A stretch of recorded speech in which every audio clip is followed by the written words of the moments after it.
जय श्री हरि प्रिय भक्तों, आज हम मार्गशीर्ष कथा लेकर आए हैं अध्याय 1। तो हम शुरू करते हैं। पहले गणेश जी से प्रेम से बोलिए ओम गणेशाय नमः। तो चलिए आज की कथा का शुभ आरंभ हम करते हैं। भगवान गणेश जी की पूजा देवताओं में सबसे पहले की जाती है, लेकिन बात उस समय की है जब उनका विवाह नहीं हो रहा था, क्योंकि कोई भी कन्या उनसे विवाह नहीं करना चाहती थी। क्योंकि एक तो गणेश जी का सिर हाथी का सिर था, दूसरा उनका एक दंत भी टूटा था, इसलिए कोई भी कन्या उनसे विवाह करने के लिए तैयार नहीं हो रही थी। विवाह न होने के कारण गणेश जी दुखी रहने लगे थे। जब गणेश जी अन्य देवी देवताओं के विवाह में जाते थे तो उन्हें अपने विवाह की बात याद आ जाती थी। दूसरी देवी देवताओं का विवाह होते देखकर गणेश जी इतने ज्यादा दुखी हो जाया करते थे कि उन्होंने दूसरे देवी देवताओं के विवाह में अड़चन लाना शुरू कर दिया था और उनके इस कार्य में उनकी सहायता करता था उनका वाहन मूषक। गणेश जी के आदेश पर उनका वाहन मूषक देवी देवताओं के विवाह में जाता और उनके मंडप को खराब कर देता था, जिस कारण विवाह में बाधा आ जाती थी। गणेश जी और मूषक की इन शरारतों से सभी देवी देवताओं गण परेशान हो गए थे। इसलिए एक बार सभी देवता गण मिलकर महादेव जी के पास शिकायत लेकर गए, लेकिन शिव जी के पास भी इस समस्या का कोई समाधान नहीं था, इसलिए वह देवताओं को भी सहायता नहीं कर पाए। तब भगवान शिव और माता पार्वती ने देवताओं को इतना कहा कि इस समस्या का हल तो केवल ब्रह्मा जी ही निकाल सकते हैं। महादेव और देवी पार्वती की बात सुनकर सारे देवी देवता श्री ब्रह्मा जी के पास चले गए। उस समय ब्रह्मा जी योग निद्रा में लीन थे। ब्रह्मा जी को योग में देखकर देवी देवता उनसे प्रार्थना करने लगे, जिसके फलस्वरूप ब्रह्मा जी के योग से रिद्धि सिद्धि नाम की 2 पुत्रियां प्रकट हुई। क्योंकि रिद्धि सिद्धि ब्रह्मा जी के योग से उत्पन्न हुई थी, इसलिए रिद्धि सिद्धि को ब्रह्मा जी की मानस पुत्री कहा जाता है। पुत्रियों को प्राप्त करने के बाद ब्रह्मा जी अपनी दोनों पुत्रियों रिद्धि और सिद्धि को लेकर गणेश जी के पास पहुँचे और गणेश जी को उन्हें शिक्षा देने के लिए कहने लगे। क्योंकि गणेश जी बहुत ही बुद्धिमान और ज्ञानी थे, ब्रह्मा जी के कहने पर भगवान गणेश रिद्धि सिद्धि को शिक्षा देने के लिए तैयार हो गए। अब रिद्धि सिद्धि की शिक्षा शुरू हो गई थी। इस बीच जब कभी उनका शरारत मूषक किसी देवी देवता के विवाह में अड़चन डालने के लिए गणेश जी को उनके विवाह के बारे में बताने के लिए आते तो रिद्धि सिद्धि स्वांग रचकर हमेशा मूषक को भगा दिया करती, जिससे देवी देवताओं का विवाह बिना किसी विघ्न से पूरा हो जाता था। ऐसा करते करते बहुत समय बीत गया। एक दिन गणेश जी को पता चल गया कि रिद्धि सिद्धि के कारण ही देवी देवता का विवाह बिना किसी अड़चन के पूरा हो रहा है। इस बात का पता लगने पर गणेश जी बहुत क्रोधित हुए, लेकिन गणेश जी क्रोधित कर पाते इससे पहले ही श्री ब्रह्मा जी वहां प्रकट हो गए और गणेश जी से कहने लगे कि हे गणेश, मेरे दोनों पुत्रियों रिद्धि सिद्धि के लिए मुझे कोई योग्य वर नहीं मिल रहा है, इसलिए मैं आपसे अनुरोध करता हूँ कि आप ही मेरी दोनों पुत्रियों से विवाह कर लीजिए। तब ब्रह्मा जी के कहने पर गणेश जी रिद्धि सिद्धि से विवाह करने के लिए तैयार हो गए और फिर उनका विवाह बड़े धूमधाम से रिद्धि सिद्धि के साथ हुआ। ऐसी मान्यता है कि गणेश जी के रिद्धि और सिद्धि के 2 पुत्र हुए, जिनका नाम शुभ और लाभ है। कुछ कथाओं में ऐसा भी वर्णन किया गया है कि रिद्धि सिद्धि प्रजापति विश्वकर्मा जी की पुत्रियां हैं। आज के दिन गणेश भगवान की पूजा करने से ऐसा माना जाता है कि भगवान गणेश जी की कृपा के साथ ही माता रिद्धि सिद्धि और शुभ लाभ की पूजा भी की जाती है और इस दिन सभी का आशीर्वाद भी मिलता है। तो प्रेम से बोलिए जय गणेश भगवान की, जय रिद्धि सिद्धि माता की, जय शुभ लाभ की। भक्तों, अब हम मार्गशीर्ष मास भगवान श्री कृष्ण की अत्यंत प्रिय महीना का कथा श्रवण करेंगे। इस पवित्र काल में श्री कृष्ण से जुड़ी लीलाओं जैसे दामोदर लीला, गोपिका भक्ति भाव, तुलसी विवाह, गीत उपदेश का श्रवण करने के मन वचन और कर्म शुद्ध हो जाते हैं। जो भक्त इस मास में हरि नाम का जाप करते हैं उसका कल्याण जरूर होता है। तो शुरू करते हैं। श्री दामोदर लीला। यह दिव्य लीला जो वृंदावन की गलियों में हुई थी, जहाँ प्रेम ही धर्म था और गोपियाँ स्वयं भक्ति का प्रतीक। वृंदावन की उस शांत सुबह में जब गोकुल की गलियाँ माखन की सुगंध में से महक रही थी, तब नंद बाबा ने आंगन में एक अद्भुत दृश्य घटा। माँ यशोदा अपने नन्हे बालक कृष्ण को दूध पिलाने बैठी थी। बालक श्री कृष्ण, जिनके नयन कमल के समान और मुख पर हमेशा मुस्कान खिली रहती थी, माँ की गोद में खेल रहे थे। तभी दूध उबलने लगा। यशोदा माँ उठकर उसे उतारने दौड़ी और श्री कृष्ण की आंखों में शरारत चमक उठी। उन्होंने सोचा, माँ ने मुझे बीच में छोड़ दिया, अब मैं उसे दिखाऊंगा कि मैं कौन हूँ। और इतने में वह उठे दही माखन के घड़े की ओर बढ़े और अपने नन्हे हाथों से मक्खन निकाल कर खाने लगे। उनकी आंखें चमक रही थी, मुख पर मासूम मुस्कान थी। पर जैसे ही यशोदा लौटी, उन्होंने यह दृश्य देखा। माखन चारों ओर फैला था, घड़े टूट पड़े थे और नटखट गोपाल अपने छोटे मित्र बंदरों के माखन बांट रहे थे। माँ ने देखा तो क्रोध और प्रेम दोनों साथ आ गए। बोली, कन्हैया ये क्या कर रहे हो? श्री कृष्ण ने मासूम बनकर कहा, मैंने कुछ नहीं किया, ये बंदर खा रहे हैं। यशोदा ने झूठ पकड़ा और जैसे ही उन्होंने लाठी उठाई, श्री कृष्ण भागे। वह छोटे छोटे पाँवों से दौड़ते हुए आंगन में घूमते रहे और माँ पीछे दौड़ती रही। वृंदावन की गोपियाँ यह दृश्य देखकर हंस रही थी। देखो, स्वयं ब्रह्मांड का स्वामी अपनी माँ से डरकर भाग रहा है, लेकिन यह भगवान की सबसे मधुर लीला थी। अंत में यशोदा ने उन्हें पकड़ लिया। वह थकी हुई थी, पसीने से लथपथ, पर उनकी आंखों में प्रेम था। उन्होंने कृष्ण को बांधने का निश्चय किया। माँ यशोदा ने रस्सी लाई और श्री कृष्ण को उखल में बांधने लगी, परंतु जो रस्सी भी लाती वह 2 इंच कम पड़ जाती। उन्होंने दूसरी रस्सी भी बांधी, फिर भी कम पड़ी। तीसरी लाई, 5वीं लाई, हर बार रस्सी 2 अंगुली या 2 इंच कम होती थी, पर कृष्ण मुस्कुरा रहे थे। आखिर में जब यशोदा जी का हृदय करुणा से भर गया और उन्होंने थककर भगवान से कहा, अब तो नंदलाल तू ही बंध जा, मैं नहीं बांध सकती। तभी दामोदर बोले, मैया अगर प्यार से बांधोगी तो मैं जरूर बंधूंगा। यह वही क्षण था जब भगवान, जो संपूर्ण ब्रह्मांड के स्वामी, अपनी भक्त के प्रेम से बंध गए। अपने आप ही वो अपने आप को बांधने दे। यह 2 अंगुली का रहस्य दामोदर नाम सार है। अपने भक्त के प्रेम से बंध गए। माँ यशोदा ने उन्हें उखल में बांध दिया और अपने कार्य करने लगी। श्री कृष्ण उखल में बंधे हुए रेंगते रेंगते आंगन में बाहर निकल गए। वहाँ 2 बड़े बड़े अर्जुन वृक्ष खड़े थे। वे वास्तव में नल कुंवर और मणिग्रीव थे, जो कुबेर के पुत्र थे। गर्व और अहंकार से भरे वे देव कुमार पहले एक बार नारद मुनि के श्राप से वृक्ष बन गए थे। नारद जी ने कहा था, हे कुमारों, जब श्री कृष्ण स्वयं धरती पर अवतार लेंगे तब वे तुम्हें मोक्ष देंगे।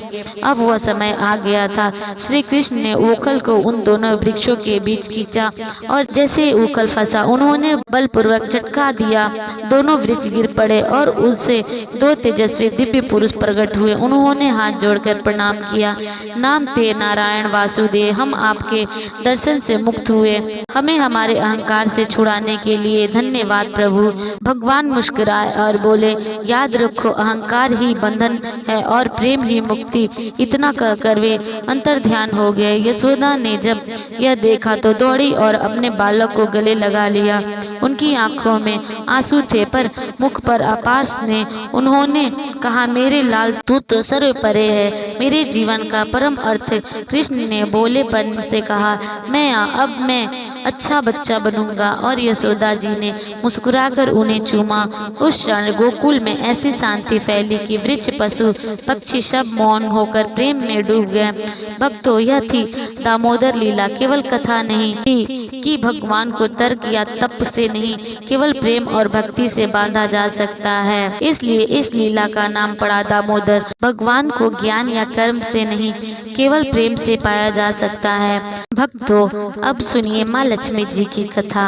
जय जय श्री हरि, जय माँ लक्ष्मी माता की जय। मार्गशीर्ष मास में पवित्र गुरुवारों का यह व्रत संपूर्ण सृष्टि को समृद्धि, सौभाग्य और शांति प्रदान करने वाला माना गया है।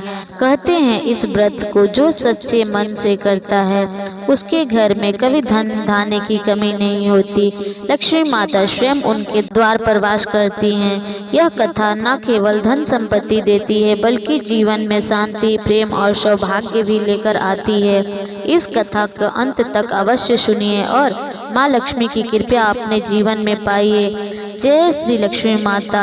बहुत समय पहले की बात है। सौराष्ट्र नामक एक राज्य में एक प्रतापी राजा रहते थे। उनका नाम था भद्रासव।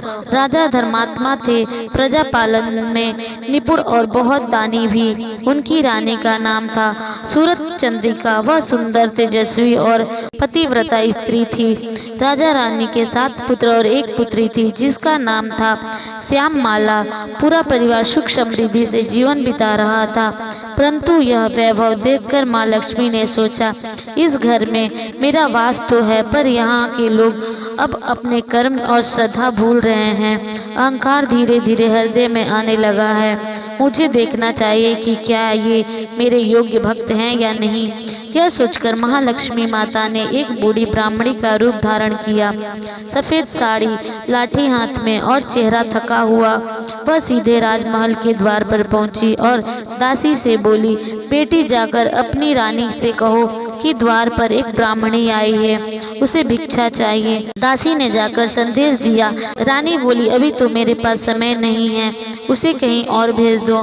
ब्राह्मणी मुस्कुराई, कुछ नहीं बोली और महल से बाहर निकल गई।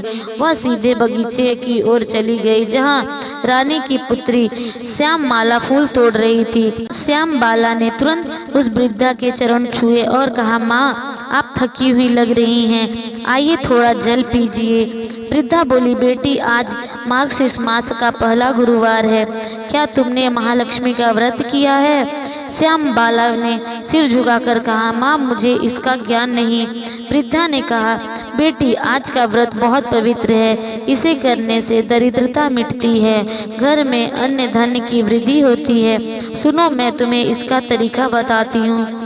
वृद्ध ने पूरी पूजा विधि बताई और कहा, आज से तुम यह व्रत आरंभ करो। श्यामबाला ने उस दिन से व्रत करना शुरू किया।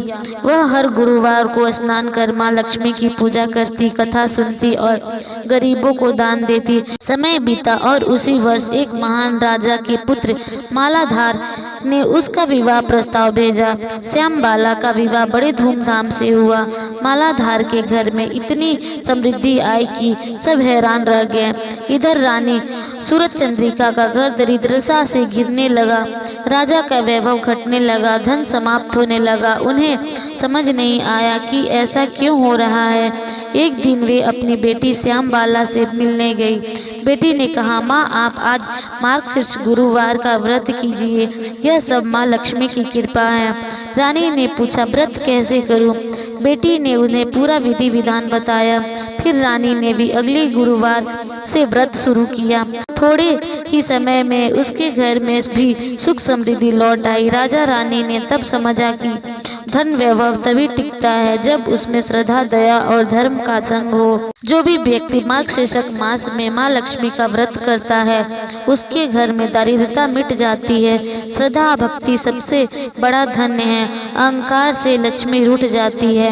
माँ लक्ष्मी की पूजा करने से धन के साथ साथ सुख, शांति और प्रेम भी प्राप्त होता है। यह व्रत पति पत्नी, परिवार और गृहस्थ जीवन में एकता लाता है। अंतिम गुरुवार को व्रत का उद्यापन करे। सुहागिन महिलाएं और कन्याओं को हल्दी कुमकुम लगाकर व्रत वस्त्र या मिठाई भेंट करे। प्रसाद में खीर, पूड़ी, चना दाल, हलवा या मीठा भात अर्पित करे। माँ को धन्यवाद दे, हे माँ लक्ष्मी माता, जैसे आपने श्यामबालों को सुख दिया वैसे ही हमारे जीवन को भी उजाला दीजिए।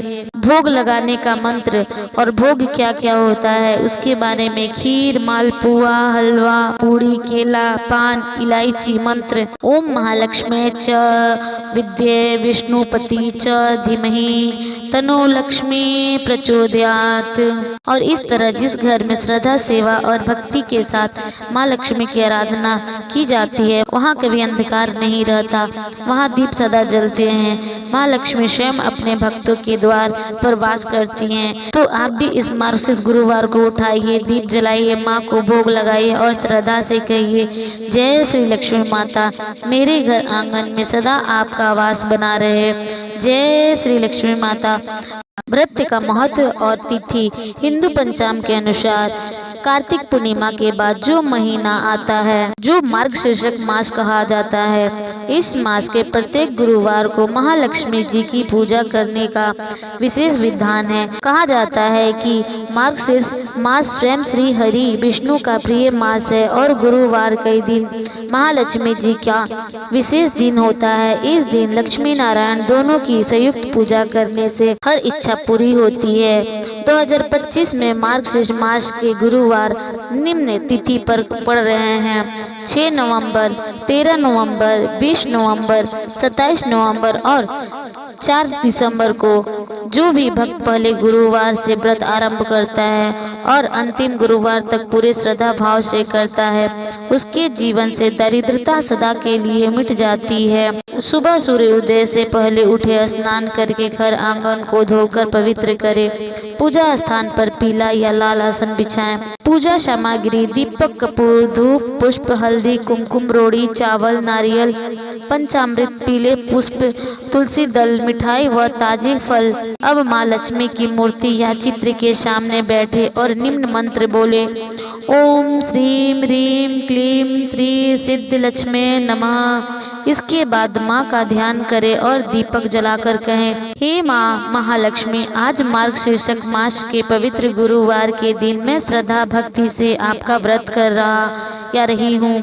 मेरे जीवन में सुख, शांति, धन, समृद्धि और आशीर्वाद दे। अब माँ को पुष्प, अक्षत, मिठाई और नारियल अर्पित करें, फिर कथा सुने या पढ़े। तो अगर यह कथा आपको अच्छी लगी हो तो लाइक, शेयर और सब्सक्राइब जरूर करें। आपका हर लाइक माँ लक्ष्मी की एक नई किरण को आपके जीवन में लाएगा।